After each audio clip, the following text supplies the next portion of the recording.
You're streaming CBS News Bay Area. Thanks for joining us this Wednesday. I'm Ann Makovic, and here's a look at some of our news headlines this morning. We have just learned at least 25 people in Haiti have been killed during Hurricane Melissa. The mayor says a flooded river burst its banks. That storm made landfall overnight in Cuba as a Category 3 storm yesterday. It hit Jamaica as a Category 5. The Prime Minister of Jamaica declared the island a disaster area. Police released this sketch of a suspect who they say tried to kidnap an 11-year-old girl in Union City. They say she was riding her scooter to school last Friday when he grabbed her sweatshirt, but she got away. Police say this man is about 6 feet tall with scars or tattoos on his index fingers. Fire damaged a strip mall in Cupertino overnight. It broke out just before 3 a.m. on South Piazza Boulevard by Silverado Avenue. 3 businesses were damaged. Nobody was injured. An Uber says it is bringing its driverless cars to the Bay Area next year. Rideshare company teaming up with Lucid Motors and Nuro for its new robo-taxis. Uber says it plans to start road tests over the next few months. All right, let's get a check on our first alert forecast now. Meteorologist Jessica Burt's tracking a few warm days ahead with the chance of rain next week, as well as a check on Hurricane Melissa's path through the Caribbean. Let's take a quick look at what's happening for us as we head outside today. It's one of the warmest days we have this week. It's going to be a dry one for us widespread throughout the Bay Area with daytime highs sitting in the 80s. Anywhere from San Jose off into the East Bay. We have 80s stretched all the way up into the North Bay too. Take a look at this. From Santa Rosa all the way down into Nevada, we're sitting about 10 to 15 degrees above average. And that's the case throughout most our inland spots. A little bit more mild for our friends along the coast, 6 degrees above average today all the way over into San Francisco. It's a nice, warm and dry setup for us all the way down into the Santa Clara Valley, holding on tight to 80s this afternoon. Couple changes we're going to notice in the forecast for us as we head into the next couple days. Let's just get straight into it because I also want to talk about changes in the Caribbean when it has to do with Hurricane Melissa. Starting off with today, we're holding on tight to 70s, well above average for this time of year as high pressure ridges in. But then we see a big shift as early as tomorrow, jumping about 10 degrees and all of our microclimates and cooler and cloudier skies on tap for us too. We're seeing 60s on tap for us tomorrow in the Bay, averaging back out just in time for Halloween in the beginning of November in the 70s for our friends in the Bay. As early as next Tuesday and Wednesday, that's the next chance we're going to see some showers in the forecast. So keep those umbrellas nearby, but don't worry about it. It's not going to impact those Halloween forecast or the Halloween game plans that we have here in the Bay Area anyway. So here's what's happening in our inland areas. We're talking about 70s to tomorrow all the way into this weekend, still holding on tight to 80s today. It'll look a lot more mild as we head into next week, and we'll continue to keep you updated on that here in the Weather Center. Let's change gears now for our friends and our loved ones down in the Caribbean, anywhere from Dominican Republic over into Haiti, of course, Jamaica. Last night was a really devastating night for them, and now over into Cuba. We're continuing to track Hurricane Melissa as it continues to track its way north. The eye wall just pushed over Cuba. That started to help decay that hurricane from Category 5 status now down to Category 2. It's still impacting millions, though, and we're going to continue to keep a close eye on this storm. We'll have more on it coming up within the next half hour. Well, Hurricane Melissa is being called Jamaica's storm of the century. It tore through the island yesterday with wind gusts topping 200 miles an hour. The extent of the damage is widespread, and it's not over yet. The hurricane made landfall in Cuba overnight as a Category 3 storm. This is video from the country's second largest city, Santiago de Cuba. Melissa hit the coast with winds of about 120 miles per hour. Reporter Jason Allen is monitoring the damage. Dangerous flooding filled streets in southeast Cuba Wednesday morning as Hurricane Melissa barrels north. The devastation in Jamaica is starting to become clear. Cars are underwater. Many homes have turned into piles of rubble. Buildings still standing are flooded. And officials say rescue efforts for at least 3 families were stopped due to unsafe conditions. The parish of St. Elizabeth is underwater. When the slow-moving Category 5 storm made landfall Tuesday afternoon, wind gusts topping 200 miles per hour and torrents of rain violently lashed the island. Video captured roofs and debris whipping across the town of Black River. Some residents sheltered inside a hospital as shutters and electrical lines tore through the parking lot. That clinic suffered structural damage and doesn't have power, along with more than 530,000 Jamaicans. Prime Minister Andrew Holness told CBS News. There's scarcely any building or infrastructure that would escape without some form of damage. Holness declared the island a disaster area. More than 15,000 people are in shelters across the country. We have budgeted and we have prepared a certain level of response, but a Category 5 would require support from the international community. We were around Kingston this morning and the power is on there. There's also fuel available there. That is very good news when it comes to opening the airport sooner rather than later, something that's absolutely going to be necessary for getting aid teams and assistance here into the country. Well, the U.S. State Department is deploying rescue teams to support recovery efforts across the countries affected by Hurricane Melissa. For all the latest developments on her path through the Caribbean, head to our website, kpix.com, or you can download the free CBS News app. President Trump once again bringing up the idea of sending the National Guard to San Francisco. He talked about it today when speaking with reporters on Air Force One during his Asia trip. Here's listen. We were all set to go last Saturday into San Francisco. We look forward to that. We would have solved that problem in less than a month. But at the behest of a couple of really great people, very successful, great civic-minded people, they said, we'd love to try doing it ourselves, and that's okay. And we worked with the mayor, and we're working with those people, but we didn't surge the city. And I said, if we surge, it's going to go a lot quicker, and it's much more effective, but I want to give them a chance to do it themselves if they can. If they can't do it themselves, we'll solve San Francisco in 3 weeks. Last week, President Trump called off the federal surge after he says Mayor Daniel Lurie asked for a chance to turn things around. Mayor Lurie says he told the president things are on the rise, and he pointed to the city's lowest violent crime rate in decades. Today is day 29 of the government shutdown, and all over the country right now, millions of Americans have been scrambling to figure out what they'll do when their federal food assistance runs out. That is in just 4 days. We're talking about a huge portion of the country. An estimated 42 million Americans are in danger of losing critical assistance, many of them children and seniors. Now, local governments are doing what they can to help people here in the Bay Area. According to the Chronicle, San Francisco is going to give gift cards to about 112,000 residents who rely on SNAP benefits, totaling about $18 million. The money to pay for that reportedly coming from the city's reserve and from venture capitalist Michael Moritz. Unclear if that program will be enough to help everyone. Veronica Macias reports from North Beach, where a nonprofit is warning some of our most vulnerable neighbors are about to lose critical food support. Food banks in our area and nonprofits like North Beach Citizens are anticipating a tidal wave of people coming in need of food assistance. They say hunger really looms for thousands of families in our area. Here at North Beach Citizens, they have a weekly distribution on Wednesdays. In just a few hours, we anticipate seeing a line of people coming in for assistance. And the nonprofit says right now there's a call to action for people to step in and meet this moment. Over the weekend, people will not be able to use those CalFresh benefits starting November 1st. It's SNAP benefits that so many desperately rely on. The organization says it's doing its best to spread the word to stock up.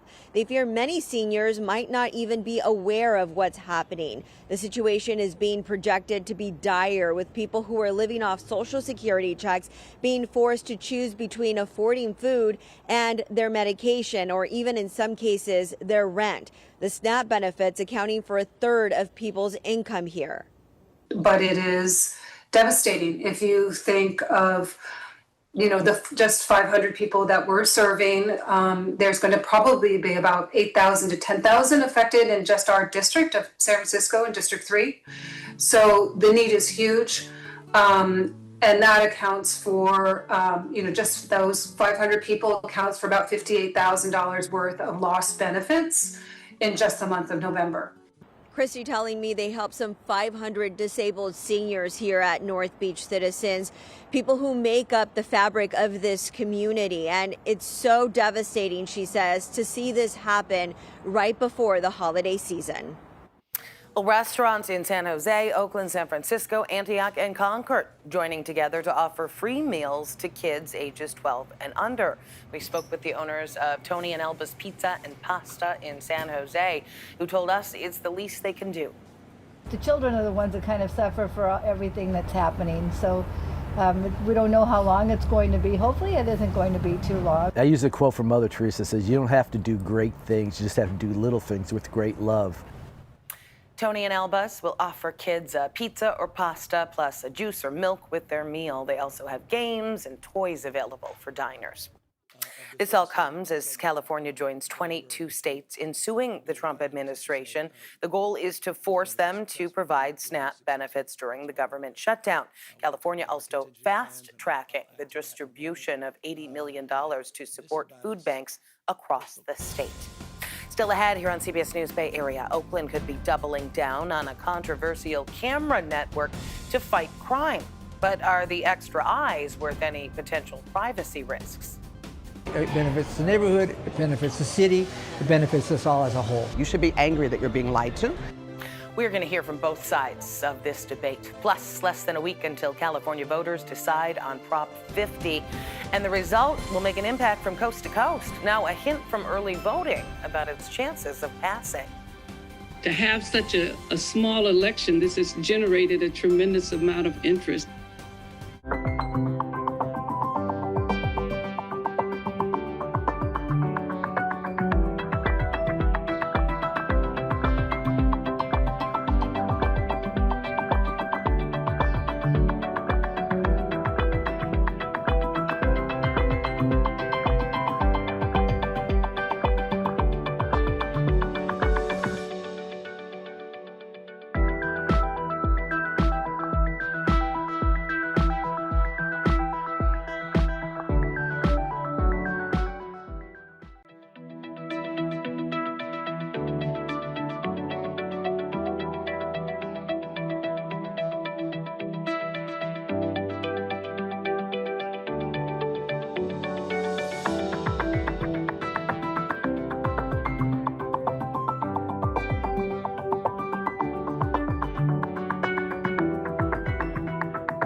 Well, it's one of the warmest days for us this week here in the Bay Area with 80s on tap for us today. Don't get used to it, though, because as early as tomorrow, we jump back down into the 70s for our friends in our inland spots with partly cloudy skies, higher relative humidity. That's what happens when low pressure rolls in, as it should during this time of year anyways, because today we're sitting well above average by about 10 to 15 degrees in some of our inland microclimates. Now, we're going to hold on tight to 70s throughout the rest of this week, heading into this weekend for our inland spots, but we should see some more 60s as early as next Monday for our friends along the bay, with rain right around the corner on Tuesday. There is a push to expand a crime-fighting tool in Oakland, but it comes with its share of controversy over privacy concerns. The city already uses a network of license plate readers from a company called Flock. A number of Bay Area cities actually use those same cameras. But now police in Oakland want to install more of them and be able to monitor the feeds live.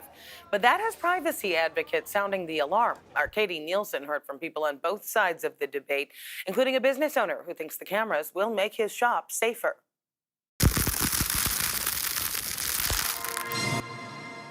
And, like I have Ethiopia here, I have Brazil. Richard Santana is a longtime Oakland business owner who for more than a decade has run Cafe Santana in the Laurel.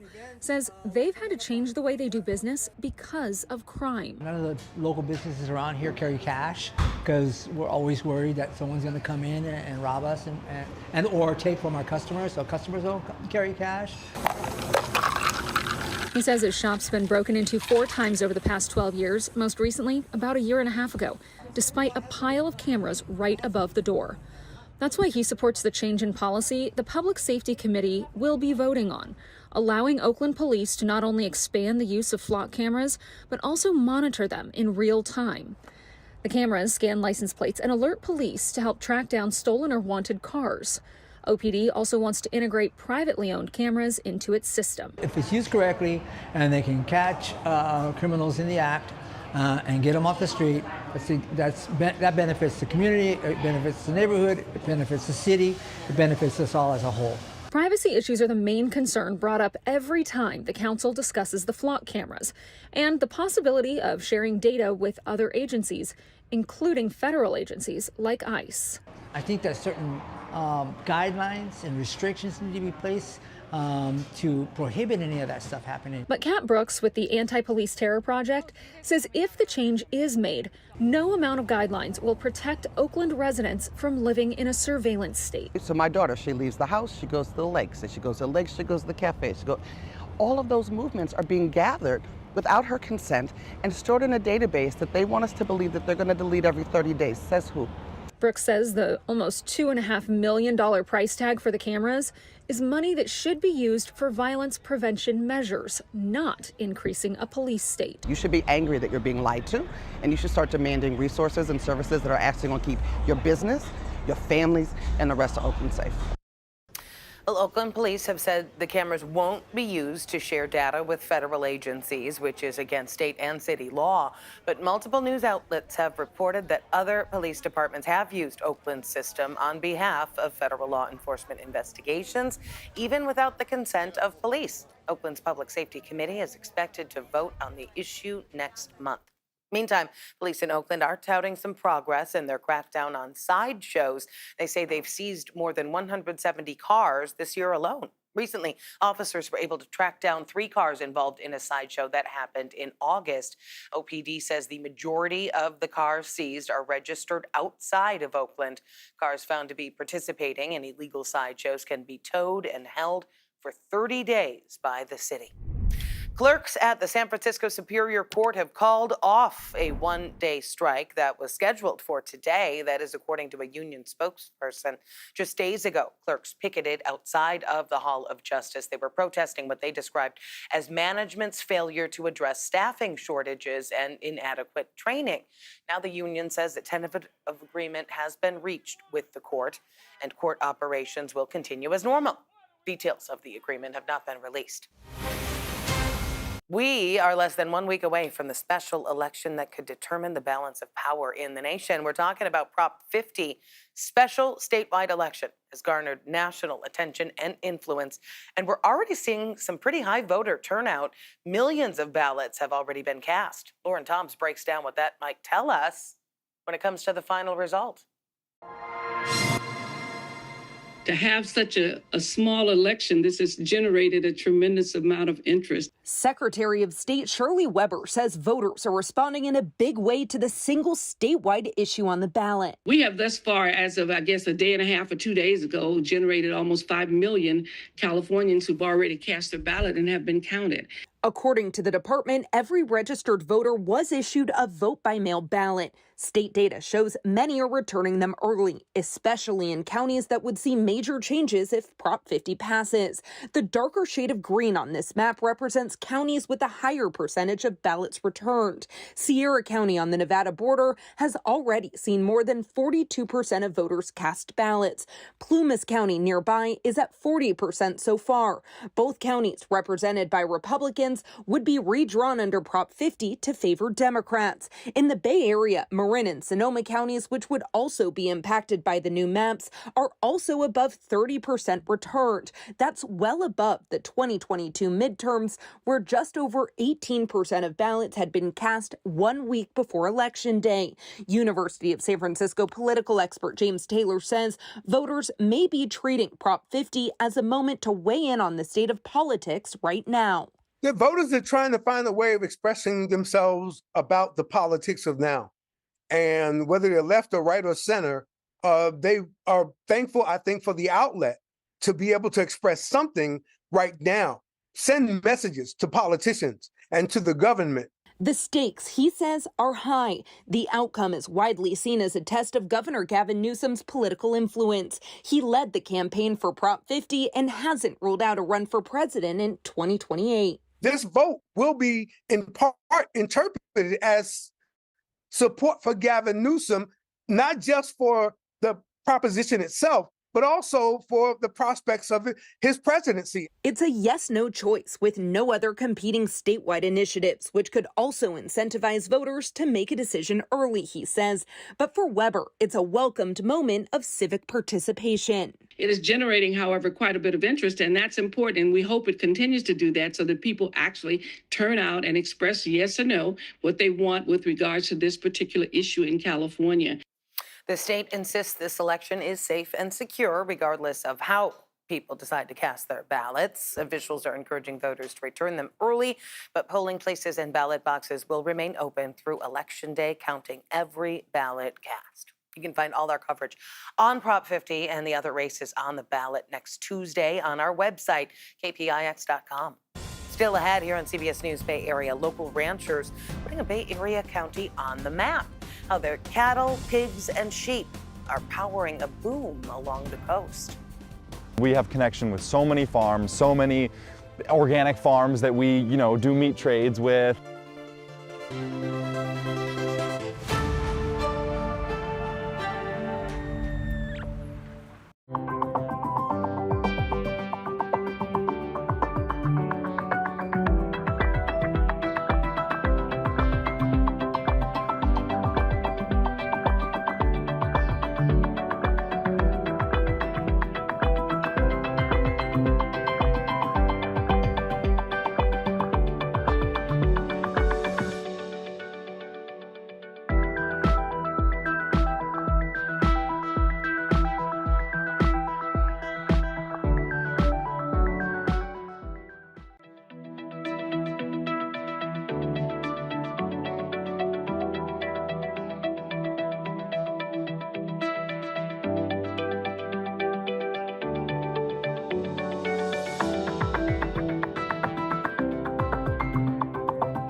tomorrow, we're back down to the 60s, a 10-degree difference from today into our Thursday forecast tomorrow for those daytime highs. And then we start to average out and clear up as we head into this weekend and early next week. So just a couple things to note there.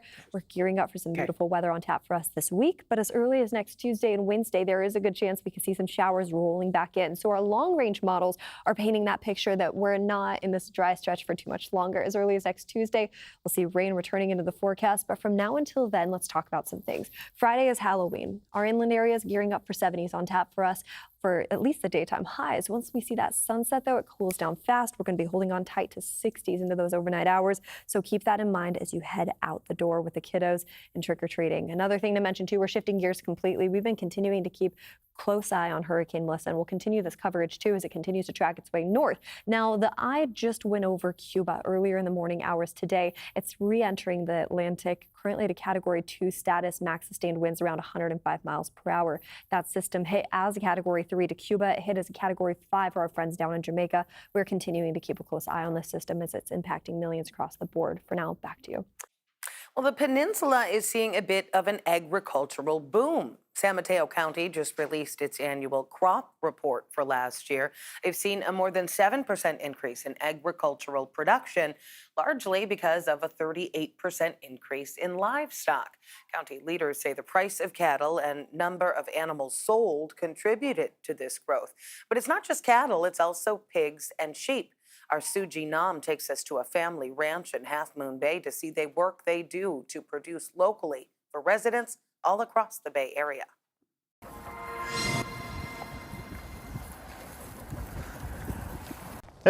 It's a busy day at work for Larry Markegard. He manages his family ranch, Markegard Family Grass-Fed in Half Moon Bay. We have grown to be a pretty big operation, all regenerative, all grass-fed, grass-finished. Their doors opened in 1987, and Markegard says business for local ranches like theirs has been booming in San Mateo County, selling about 100,000 pounds of meat a year.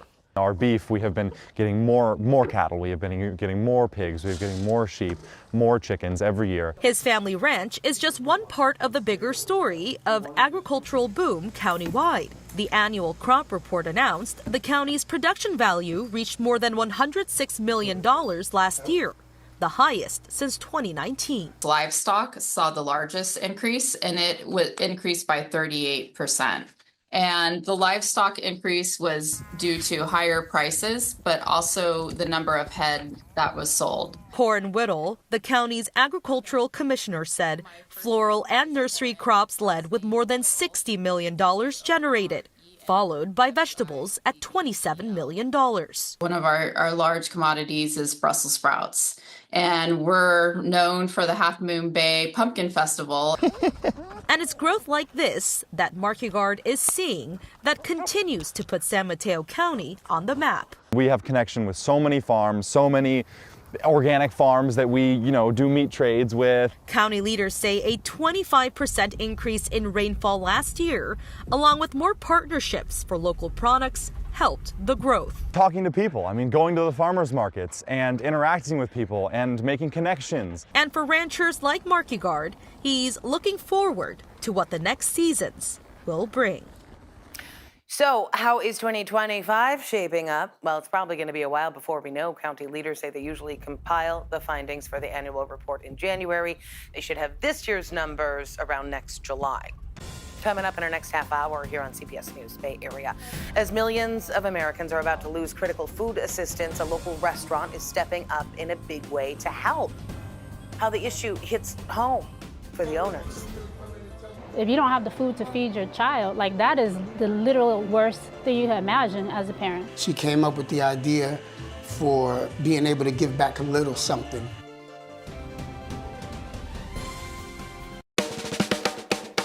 Your community, your news, powered by KPIX. CBS News Bay Area. Watch anywhere, anytime. Stay informed and connected.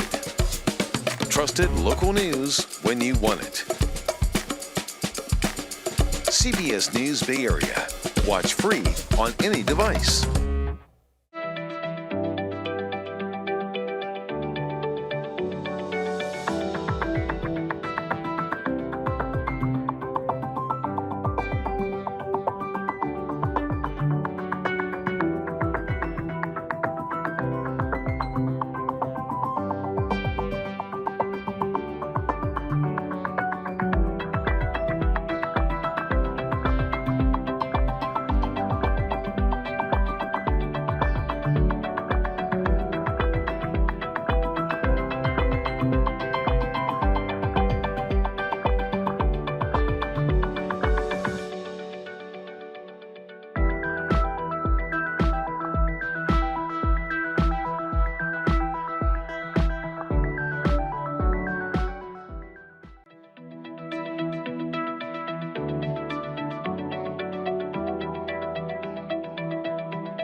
You're streaming CBS News Bay Area. Thanks for being with us this Wednesday. I'm Ann Makovic, and here's another look at some of our news headlines. We have just learned that at least 25 people in Haiti were killed during Hurricane Melissa.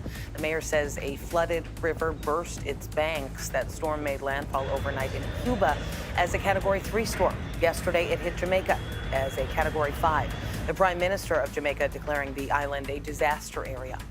Police in Union City released this sketch of a suspect who they say tried to kidnap an 11-year-old girl.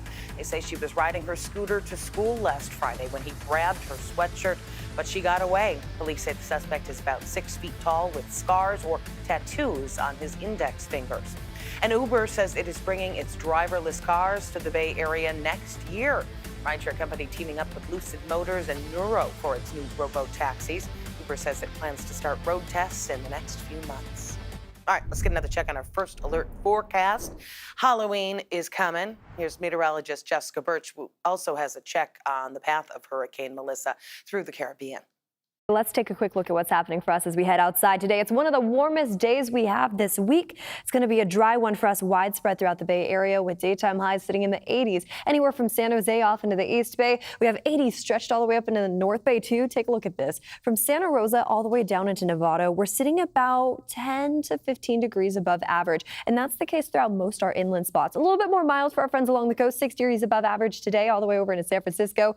It's a nice, warm and dry setup for us all the way down into the Santa Clara Valley, holding on tight to 80s this afternoon. Couple changes we're going to notice in the forecast for us as we head into the next couple days. Let's just get straight into it because I also want to talk about changes in the Caribbean when it has to do with Hurricane Melissa. Starting off with today, we're holding on tight to 70s, well above average for this time of year as high pressure ridges in, but then we see a big shift as early as tomorrow, jumping about 10 degrees and all of our microclimates and cooler and cloudier skies on tap for us too. We're seeing 60s on tap for us tomorrow in the Bay, averaging back out just in time for Halloween and the beginning of November in the 70s for our friends in the Bay. As early as next Tuesday and Wednesday, that's the next chance we're going to see some showers in the forecast. So keep those umbrellas nearby, but don't worry about it. It's not going to impact those Halloween forecast or the Halloween game plans that we have here in the Bay Area anyway. So here's what's happening in our inland areas. We're talking about 70s to tomorrow all the way into this weekend, still holding on tight to 80s today. It'll look a lot more mild as we head into next week, and we'll continue to keep you updated on that here in the Weather Center.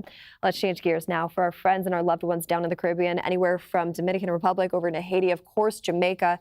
Last night was a really devastating night for them, and now over into Cuba. We're continuing to track Hurricane Melissa as it continues to track its way north. The eye wall just pushed over Cuba. That started to help decay that hurricane from Category 5 status now down to a Category 2. It's still impacting millions, though, and we're going to continue to keep a close eye on this storm. We'll have more on it coming up within the next half hour. As the government shutdown stretches on and critical food assistance programs are set to freeze at the end of the month, neighbors across the Bay Area are stepping up to help however they can. And that includes one family in Oakland providing free food for kids with parents who lost their benefits. They told our Brad Hamilton they know what it's like to be on the other side. As some families learn that they've been losing their SNAP benefits for the month of November, some Bay Area restaurants have decided to step up. But for one shop here in Oakland, this story is personal, and what they're giving back is what someone gave to them not that long ago. They used to call me Soup Kitchen E because anytime somebody wanted to come by for a sample or they were hungry, I was quick to dig in the pot. Man, look here, try this. Eric Rivera is right where he needs to be. Yeah, everything good, you guys? Yeah. All right, good. Our food is comfort food. If you ever went into a Puerto Rican household, if you ever knew a Puerto Rican and you walked into his house, you're gonna hear salsa music playing and somebody's cooking.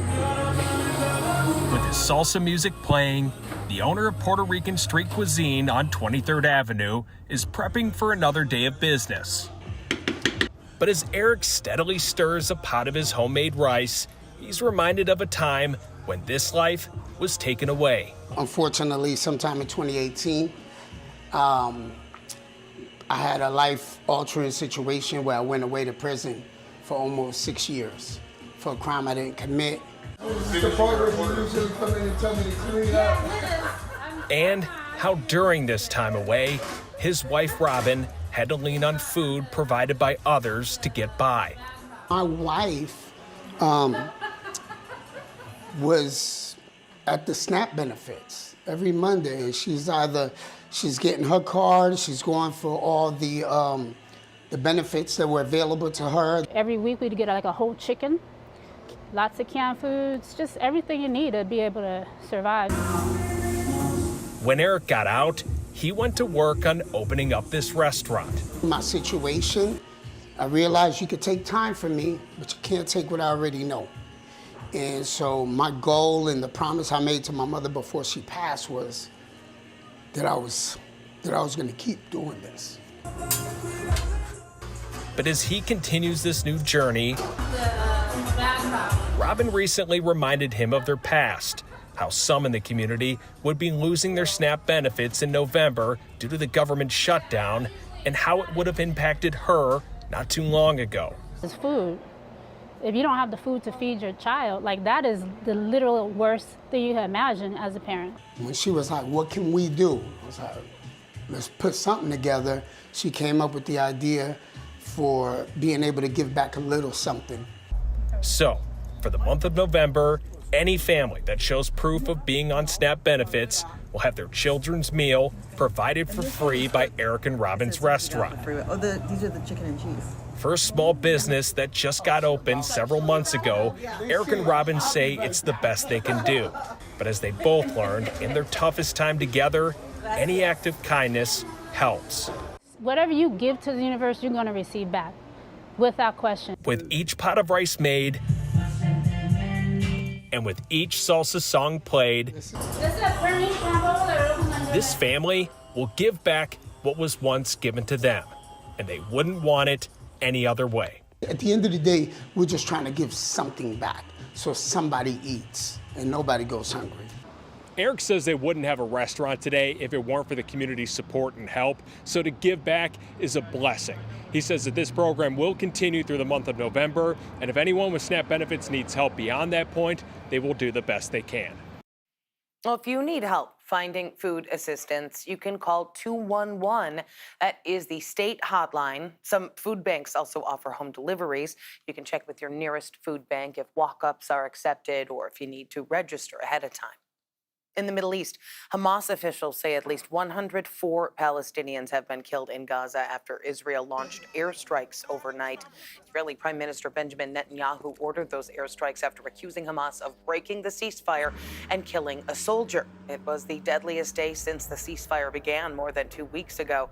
When President Trump was asked about it on Air Force One, he said the action was justified.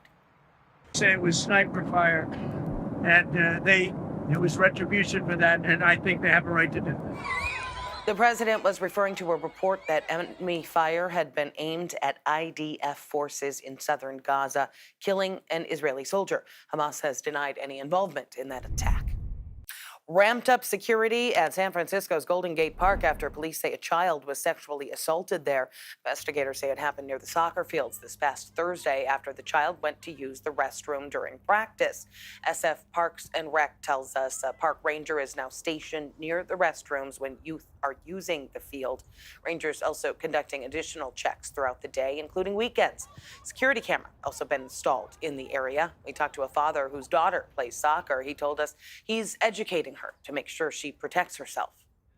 It was scary for her, which immediately pulled my heartstrings. Awareness is number one, and then when you have that awareness, you can feel more confident and you can, remember to have your friends back. Usually people prey on, somebody they feel is more defenseless, and so strength in numbers. San Francisco Youth Soccer also put out a statement saying they're heartbroken and are sending out reminders about taking extra safety precautions. Federal prosecutors have charged a city councilman in San Leandro in a corruption case. Prosecutors say in November of 2023, Councilman Brian Azevedo accepted a $2,000 bribe in cash from an unnamed local housing company to help them secure a contract with the city. The FBI raided the council member's home in January. Prosecutors say during the FBI's investigation, Azevedo lied to agents about accepting the bribe. We reached out to his office for comment, but have not heard back. The assistant U.S. attorney leading the prosecution of the councilman is also leading the federal corruption case against former Oakland Mayor Sheng Tao. She was indicted this year on charges of conspiracy, bribery, and fraud, and has pleaded not guilty. NVIDIA has just become the world's first $5 trillion company. The rise of the Silicon Valley tech giant has been driven by the relentless demand for its artificial intelligence chips. Its stock rose yesterday after its CEO talked about a future where the company's chips would be in everything, from cell phone towers to robotic factories to self-driving cars. Coming up next here on CBS News Bay Area, a hot-button issue in the East Bay over an old baseball field, a long debate that's led to a big change for Little League. And a programming note, you can tune in tonight for our weekly 49ers Experience show with Vern Glenn and Matt Lively. That is at 7:30 on KPIX and streaming on the free CBS News app. Start your day with us and open your world. Time to open up those windows and get this day started. The power of CBS News. It is a historic day in news. Taking you around the globe, across the country. With Federal, live, and into your community. To the South Bay, major changes. And Bay Area weather from a whole new perspective. Let's head underneath this cloud layer. CBS News Bay Area's Morning Edition. Weekdays at 6 on KPIX.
Warmest days for us this week here in the Bay Area with 80s on tap for us today. Don't get used to it though, because as early as tomorrow we jump back down into the 70s for our friends in our inland spots with partly cloudy skies, higher relative humidity. That's what happens when low pressure rolls in, as it should during this time of year anyways, because today we're sitting well above average by about 10 to 15 degrees in some of our inland microclimates. Now we're going to hold on tight to 70s throughout the rest of this week, heading into this weekend for our inland spots, but we should see some more 60s as early as next Monday for our friends along the bay, with rain right around the corner on Tuesday. A battle over a Little League field has divided the small city of Lafayette. Some parents fought to preserve it for baseball, but now the field is making room for softball. And apparently this debate has struck a chord in the community. As Suji Nam shows us, the focus is on the future.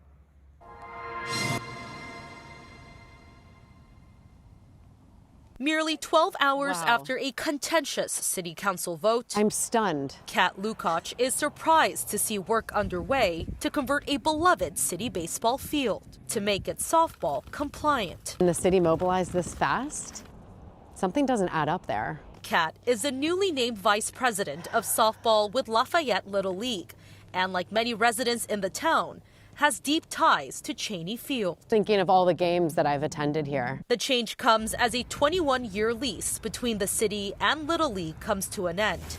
And with that ending, a new beginning. When Rachel Leonard sees the field under construction, she sees a future. We too can share this home with Lafayette Little League. As a softball commissioner of LMYA, the Lafayette Moraga Youth Association, she oversees more than 300 athletes. Making this field accessible to girls softball means so much to all the little girls in this community. Up until now, her softball athletes practiced in schools and had access to one of 4 city fields for softball games. The unanimous city council vote means Rachel and her athletes now have access to 2 city fields, including Cheney Field. The battle over the baseball field became a heated issue in the small town, but now the goal is to move forward. This is not Lafayette Little League versus LMYA. This is about kids in our community having opportunities, and the girls have been having less opportunities to play their sport than the boys. As for Kat, she'll hold on to her fond memories of the old Cheney Field. Yeah! While looking toward the future, a future that includes Lafayette Little League's newly formed softball team. We had an influx of registrations last night through softball.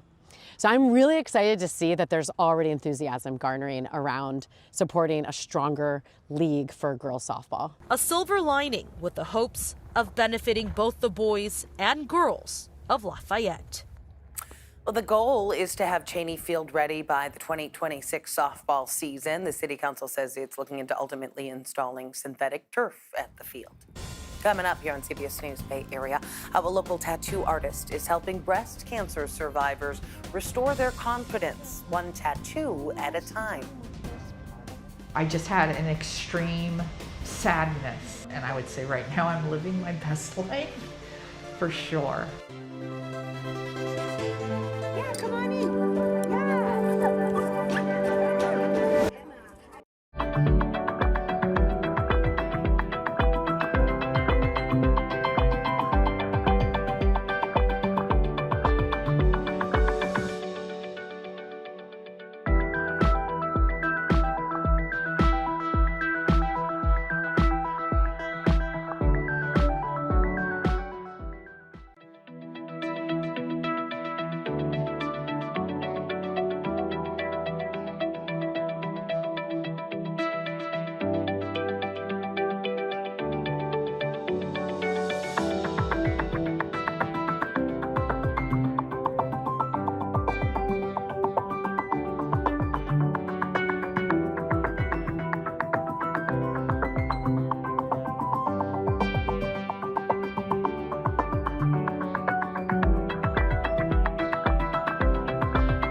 We're back down to the 60s, a 10-degree difference from today into our Thursday forecast tomorrow for those daytime highs. And then we start to average out and clear up as we head into this weekend and early next week. So just a couple things to note there. We're gearing up for some beautiful weather on tap for us this week, but as early as next Tuesday and Wednesday, there is a good chance we could see some showers rolling back in. So our long-range models are painting that picture that we're not in this dry stretch for too much longer. As early as next Tuesday, we'll see rain returning into the forecast, but from now until then, let's talk about some things. Friday is Halloween. Our inland areas gearing up for 70s on tap for us for at least the daytime highs. Once we see that sunset, though, it cools down fast. We're going to be holding on tight to 60s into those overnight hours, so keep that in mind as you head out the door with the kiddos and trick-or-treating. Another thing to mention, too, we're shifting gears completely. We've been continuing to keep close eye on Hurricane Melissa, and we'll continue this coverage, too, as it continues to track its way north. Now, the eye just went over Cuba earlier in the morning hours today. It's re-entering the Atlantic, currently at a Category 2 status, max sustained winds around 105 miles per hour. That system hit as a Category 3 to Cuba. It hit as a Category 5 for our friends down in Jamaica. We're continuing to keep a close eye on this system as it's impacting millions across the board. For now, back to you. We are in the last few days of Breast Cancer Awareness Month, and one business is offering hope to survivors, one tattoo session at a time. Kara St. Cyr introduces us to the inspiration behind Brestoration Inc. and the healing it offers. All right, Kimberly, yeah, come on in. The words lifesaver and tattoo go hand in hand for Sasha Merritt. So you ready? Okay, here's my hand. She's a seasoned artist at Dragonfly Inc. and specializes in tattooing realistic nipples for women recovering from breast cancer. Almost done with this part of it. Today she's giving a touch-up to an old client. I feel really lucky as a tattoo artist. I get to do art that I really enjoy that makes a difference. And the best part? This service is completely free because Merritt is partnered with Brestoration Inc., a nonprofit that tattoos areolas and nipples on breast cancer survivors. I'm gonna have you sit up nice and straight for just a sec. Nearly 100 clients have been served since the organization was founded in 2020. For survivors like Kimberly, it's more than just a tattoo. I just had an extreme sadness. Kimberly was diagnosed more than 20 years ago. After her mastectomy and reconstructive surgery, she still felt incomplete. For me, my femininity and sexuality were very much attached to my breast. That was whole part of me, and that was taken away. Merritt's work changed that. And I would say right now I'm living my best life, for sure. Hey, Sasha. That response is common for Fern Orenstein, the founder of Brestoration Inc. So good. It's nice to see you. I hear back from clients how life-altering it's been. I receive notes, love letters, and it's just very humbling. Orenstein says there's an access gap for people who need these tattoos. The price can reach upward of $1,000, depending on the artist. I also wish that it would be free, that insurance would pay for it, so that those who have a financial hardship wouldn't need a Brestoration Inc. The Brestoration team is focused on the dozens of clients on their waiting list. In about 2 weeks, everything will be back to normal. Another tattoo, another life saved. Well, the tattoo process takes up to 2 hours. If you're interested, you can learn more on their website. Well, thanks for streaming CBS News Bay Area. I'm Ann Makovic. We're going to be right back with your first alert forecast and another look at your top stories.